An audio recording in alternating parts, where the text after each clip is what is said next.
कारण उद्या मतमोजणी आहे, त्याआधी बैठक पार पडलेली आहे. काय नेमकं बैठक? ना बैठक वगैरे अशी काही नव्हती, परंतु निवडणूक झाल्यानंतर त्या ठिकाणी आमचे प्रमुख नेते असणारे देवेंद्रजी राज्यातला आढावा घेत असतात आणि त्याच्यामुळं कुठे काय झालंय, काय स्थिती आहे, तिथंच त्या ठिकाणी चर्चा विमर्श त्या ठिकाणी झाला आणि उद्या येणाऱ्या परिस्थितीला, उद्या येणाऱ्या निकालाला कशा पद्धतीनं सामोरं जाऊन त्या ठिकाणी वाटचाल करायची अशा अर्थानं बैठक नव्हती, परंतु भेटणं होतं. भाऊ ज्या पद्धतीने अपक्ष आणि बंडखोर यांना समाविष्ट करून घेण्यासाठी काय विशेष तुमच्यावर नाही तर रणनीती काय असं काय सांगत नाही ना. समजा रणनीती असेल तर ती मीडियात थोडी आम्ही सांगणार. म्हणजे आता तुम्हाला सांगितलं की तिकडे लगेच दुसरे जातील. रणनीती सांगायसाठी नसते, त्याची अंमलबजावणी झाल्यावर आपल्याला दिसून येईल. भाऊ संजय राऊत जबाबदारी दिल्याचं कळतंय प्रवीण दरेकर. नाही असं काही नाही. जबाबदाऱ्या तोही रणनीतीचा एक भाग आहे. त्याच्यामुळे कुणावर काय दिले, काय ठरलंय ही तुमची अपेक्षा असली तरी मी सांगणार नाही आहे.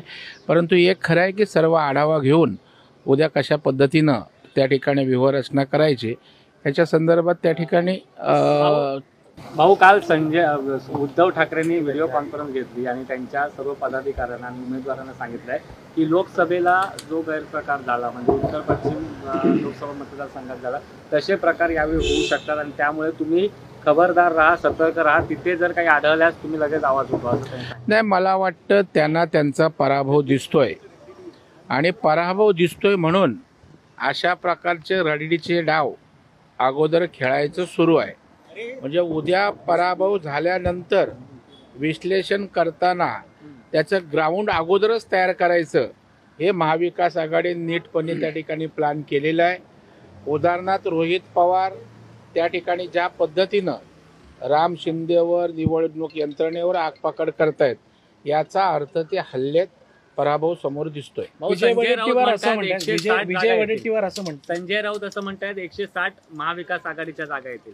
संजय राऊत 288 पेक्षा 300 जागा येतील असंही ते बोलू शकतात. एवढे ते महान आहेत.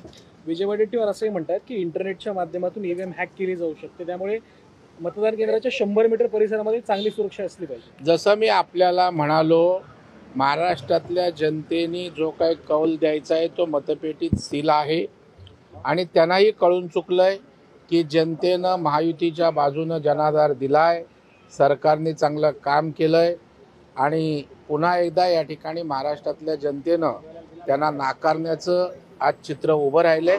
आणि मग उद्या पराभूत झाल्यानंतर काय त्याचं विश्लेषण, त्याचं ग्राउंड ते तयार करते.